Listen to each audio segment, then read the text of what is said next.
Would you like to hear a story for Naberus? One that I told my grandchildren when they were small. Very well. Long ago, in the Orokin days, a golden people lived in spoiled luxury. If a body wore out, why, they would take a new one as easily as plucking a maprico. Such was the mystery of the Kuva. So, what became of death and disease? Oh, they were abundant, but not for the Orokin. They were above petty death. Such was their contempt that they decreed a special day on which to make fun of it. On Naberus, the night of memory, the Shining People laughed at death. They dressed in costumes that recalled the old days of mortality. Skulls grinned, hallways guttered with demon lights. For one night, beauty was banished. Rot and monstrosity held sway. Now, on one very special Naberus, 3 pretty Orokin were bored, as Orokin so often were. Naberus no longer holds its magic for me, sighed one. Masks and costumes are for children, grumbled another. Why follow the crowd, mused the third. Are we not the very elite of the elite? Ha ha! Up, my Kissingtons, my luscious loves. Send for blue Kuva and hot lights.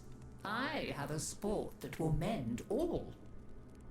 And in the corridor, behind a curtain, a solitary silent girl heard them and said nothing.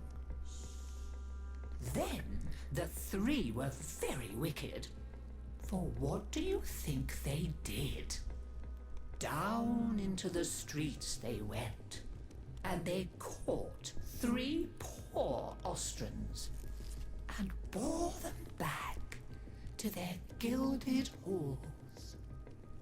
One they peeled like a fruit and decked out with glassy splinters, and his naked jaws went chitter-chatter-snap. And it echoed all around. Scarlet footprints he left. Another's limbs they twisted and wrenched his neck, and made a bundle of him until he scuttled upsy-downsy like a horrid crab, with his sockets all empty and his stretched-out nose snuffling. The third they pulled thin in hand and foot. She walked spindly-wise on long tiptoes like a spider, and her entrails hung delicately down. She whispered, split-tongued and hissing as she went. Fine costumes we've made, chortled the 3 Orokin. Let us now try them on and visit our friends. What shrieking there will be! Oh, our names will live forever in the court for such a prank as this. Now, the silent girl brought them their blue Kuva, so they could take on these twisted bodies for only a short time before returning to their own. They drank and slept and woke in their 3 horrid forms. Off they went down the stairs, out the door, into the city, into the night of banners and masks and wild hilarity. Chitter-chatter-snap, scuttle-buttle, whispery-hispery. As you can imagine, there were many screams and laughs. Such cleverness, such wit. But in a high room of the tower, the silent girl looked at the faces of the 3 sleeping Orokin. She went and opened a little ivory door that she was not supposed to know about, and drew forth a flask that she would have been glassed for even looking at. A flask of crimson kuva, the scarlet seal upon continuity, permanent.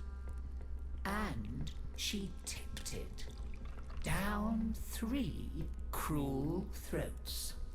With a little laugh, she went skating away, never to return.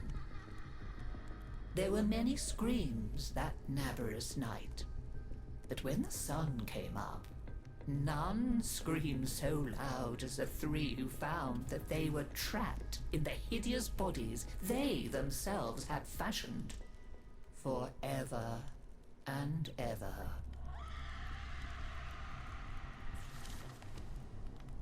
So, listen carefully, Tenno, and beware, for you may hear them coming tonight.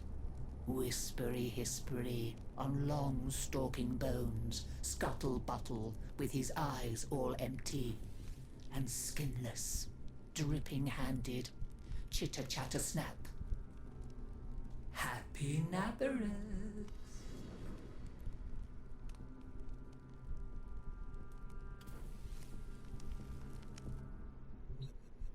Well, that was creepy.